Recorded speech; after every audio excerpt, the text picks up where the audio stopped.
আজকে বাংলাদেশ তথা বিশ্বের মুসলমানের এই করুণ অবস্থা কেন? মুসলমান যেখানে যাচ্ছে সেখানে মার খাচ্ছে। তো মার খাবে নাকি? মুসলমানের হাতে গাইড বুক আছে? আপনার গাইড বুক কই?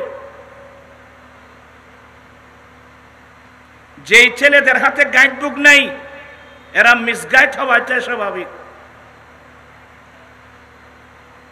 আল্লাহ বেরে বলছেন, বান্দা আমি তোমাদেরকে সৃষ্টি করে তোমাদেরকে আশরাফুল মাখলুকাত বানিয়েছি। বিবেক, বুদ্ধি, হোশ, আকল, যুক্তি সব তোমাদেরকে দিয়েছি। এরপরেও তোমাদের এই ব্রেনটা সঠিক পথে পরিচালনা করার জন্য আমি দুটো গাইডবুক পাঠিয়েছি, একটা থিওরিক্যাল, একটা প্র্যাকটিক্যাল।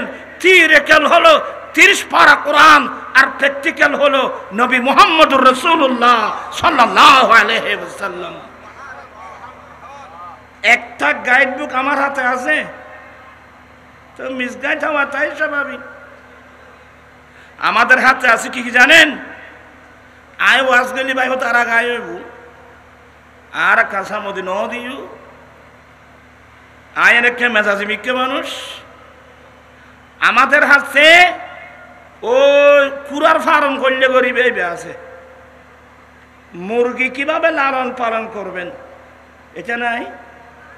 যারা মুরগির ফার্ম করে তাদের কাছে ওই বইগুলো নাই, মোরগগুলো এ কুরা কেন ফালিবে ভাইবুত বই আছে আর ভাইবুত তারাতে। যারা গরুর ফার্ম করে, গরুর ফার্ম কিভাবে করবে ও গাইড বুক তো আমার ভাইয়ের হাতে, ছেলেদের হাতে আছে।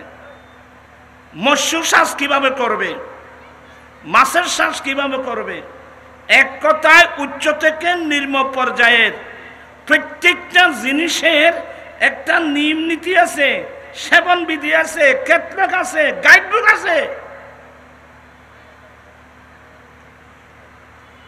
আপনি এখন যদি ফার্মেসিতে লোক পাঠান, আমাকে একটা চর্মরোগের মলম দিতে বলবেন, একটা মলম নিয়ে আসলেন, প্যাকেটটা যখন খুললেন মলমের পাশাপাশি একটা কাগজ বেরিয়ে আসবে। কাগজটা কি? এই কাগজটা হলো সেবন বিধি। আপনি এই ওষুধটা কিভাবে ব্যবহার করবেন, ওষুধ প্রস্তুতকারক অথবা ডাক্তার, মাশাআল্লাহ ডাক্তার তো আমাদের পাশে আছে, হ্যাঁ, ডাক্তার অথবা ওষুধ প্রস্তুতকারক এটা নিয়ম লিখে দিয়েছেন আপনি এই মলমটা কিভাবে ব্যবহার করবেন। আমি কি আপনাদেরকে কথাগুলো বুঝাতে পারছি? আমার ভাইরা, আজকে চোখের পানি আসবে। গরু বলেন, ছাগল বলেন, প্রত্যেক কিছুর গাইডবুক আমাদের হাতে হাতে আছে, কিন্তু আপনার গাইডবুকটা কোথায়? আমার গাইডবুকটা কোথায়? আমরা কি গাইড ছাড়া না গাইডবুক আছে? আরে আমাদের উন্নত দুটো গাইডবুক, একটা থিওরিক্যাল, একটা প্র্যাকটিক্যাল।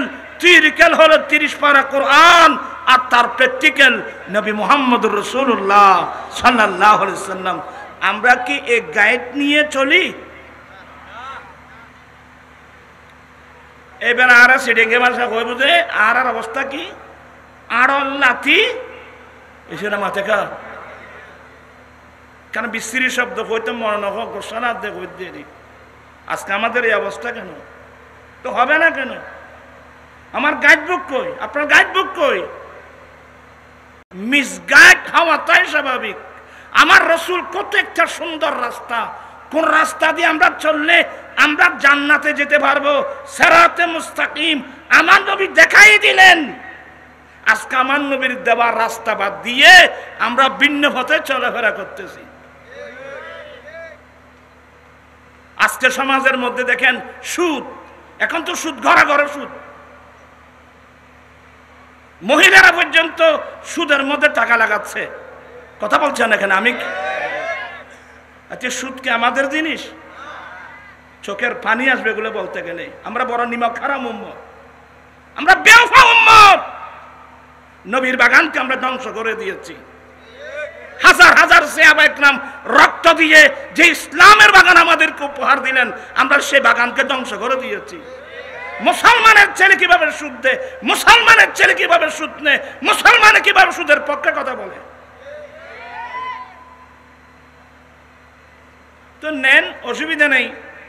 কোরআন শরীফ পড়লে একটি আয়াত পাবেন, তোমরা আল্লাহ এবং আল্লাহর রসুলের সাথে যুদ্ধ করবা, কোনো হতে না। গরিব এখন আল্লাহ রসুলের যুদ্ধ। আল্লাহ বলেন ফাজানু বিহারবি মিনাল্লাহি ওয়া রাসূলিহি, এ আমার বান্দা, আল্লাহ এবং আল্লাহর রসুলের পক্ষ থেকে যুদ্ধের এলান হয়ে গেছে, যুদ্ধ ঘোষণা করা হয়েছে। তোমরা কেউ আল্লাহ আল্লাহ রসুলের সাথে যুদ্ধ করবা, করলে আসো। যুদ্ধ মানে কি? সুদ দেওয়া, সুদ নেওয়া, সুদকে সমর্থন করা, ডাইরেক্ট আল্লাহ আল্লাহ রসুলের সাথে যুদ্ধ করা। কিন্তু এখন বড় ব্যস্ত দেবেন নেই ভাই, ব্যস্ত দেন, এত সস্তা না মনে করছো। রসুলের পাক এগুলো বলতেও নিজেরও খারাপ লাগতেছে।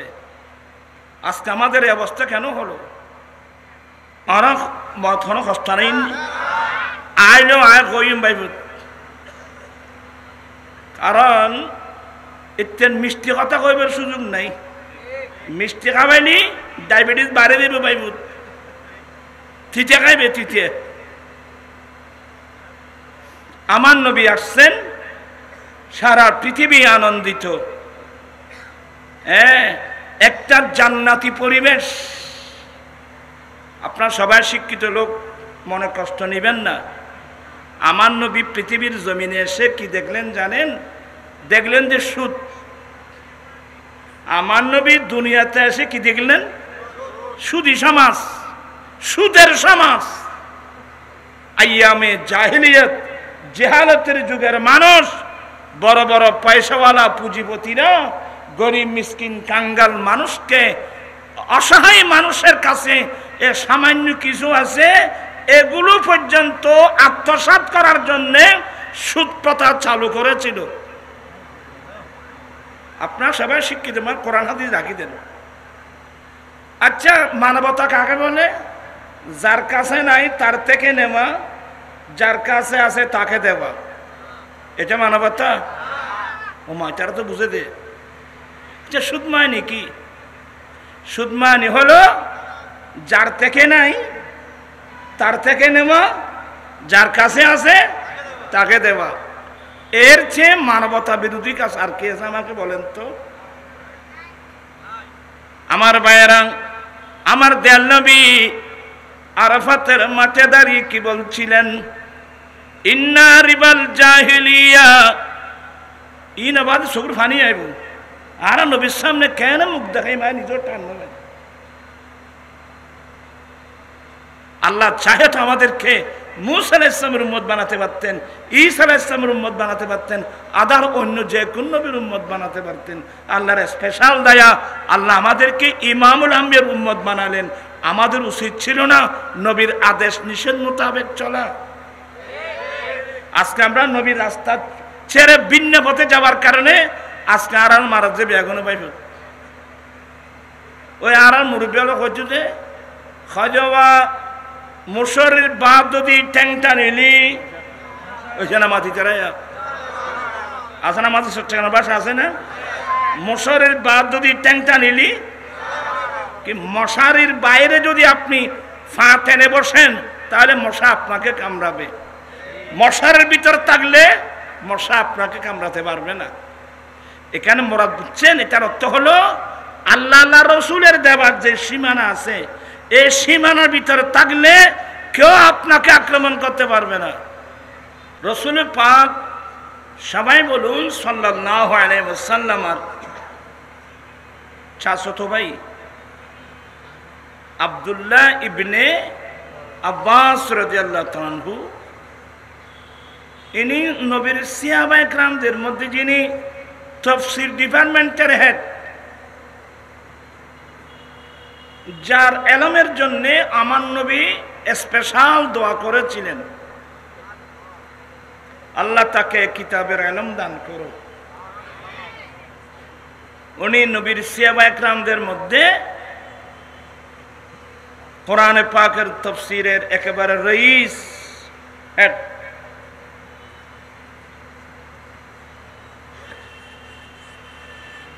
অল্প বয়স্ক মানুষ,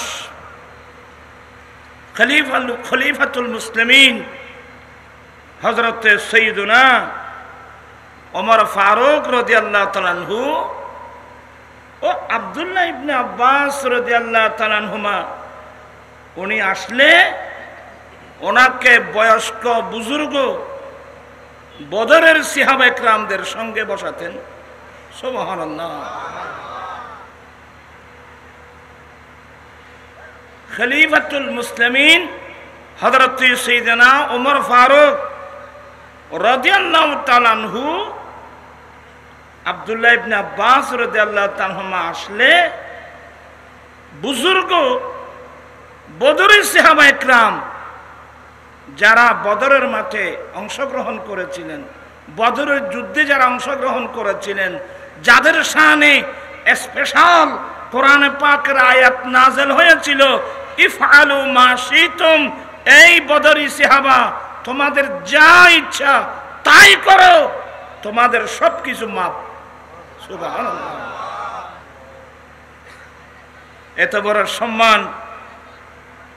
এই আয়াত নাযিল হওয়ার পরে অনেক সাহাবা ইকরাম যারা বদরের যুদ্ধের মাঠে যেতে পারে নাই, ওরা আফসোস করেছিল। তো যেই বদরি সাহাবা ইকরামের শানে কোরআনে পাকের স্পেশাল আয়াত নাযিল হয়েছিল, ওরা অত্যন্ত বুজুর্গ বয়স্ক বদরি সাহাবা ইকরাম যেখানে বসতেন, ফারুক আজম রাদিয়াল্লাহু তাআলা আনহু আব্দুল্লাহ ইবনে আব্বাস রাদিয়াল্লাহু তাআলা আনহুকে ওনাদের সঙ্গে বসাতেন। ইবনে গ্রুপ হওয়া, কিন্তু বসাতেন কার সঙ্গে? বদরি সাহাবা ইকরামদের সঙ্গে। যার কারণে কয়েকজন বয়স্ক বদরি সাহাবা ইকরাম শিকায়াত করলেন। কি শিকায়াত করলেন? এটা খলিফাতুল মুসলিমিন কি কাজ করেন? আমরা বয়স্ক বুজুর্গ বদরি সাহাবা আমাদের সঙ্গে আর হওয়ার গুরু ফুয়াকে কিলে বয় ইন আর দেশে তাইলে মানুষ কদর নাই নিয়ে ওইছে না মাতিয়া তোরা নেই বড় দুঃখত আছে বাদে আজি আল্লাহ কেন মাইতুন আর হওয়ার ফুয়াকে কিলে বয় এলে কয় না নয়। তো বদরি কয়েকজন বুজুর্গ সাহাবা শিকায়াত করলেন যে খলিফাতুল মুসলিমিন ফারুক আজম, আমরা বয়স্ক মানুষ বদরের সাহাবাদের সঙ্গে ছোট বাচ্চা একজনকে কেন বসাই? এ ধরনের বাচ্চা তো আমাদেরও আছে। তো সাহাবা ইকরামের প্রশ্নের উত্তর ভিন্ন রূপে, যারা নবীর শিক্ষায় শিক্ষিত হয়েছেন, যারা নবীর আদর্শে আদর্শবান হয়েছেন, অনেক প্রশ্নের উত্তর ওরা মুখে প্রদান করেন না, কর্মের মাধ্যমে প্রদান করেন। আমরা সিস্টেমগুলো জানি না, জানবো কোত্থেকে? আমরা তো এগুলো লেখাপড়া করি না। আমরা তো কোরআন শরীফ ফেলে দিয়েছি। কলমা পড়লাম নবীর, 30 পারা কোরআন আমাদের ঘরে, আমরা আল্লাহর কোরআনটা ফেলে দিলাম না। আমি নিজে কোরআন শিখি না, আমার ছেলে মেয়েদের কোরআনে পাক শিখাই। আল্লাহর কোরআন তো আমরা বাদ দিয়ে ফেলছি। আসলে আমরা আল্লাহর কোরআন বাদ দিই নেই, আমরা সবাই আল্লাহর রহমত থেকে বাদ পড়ে গেছি। ঠিক কিনা ভাইরা আমার? मैं तो बीमारे नबी हूँ। MBN TV একটি ইসলামিক ইউটিউব চ্যানেল।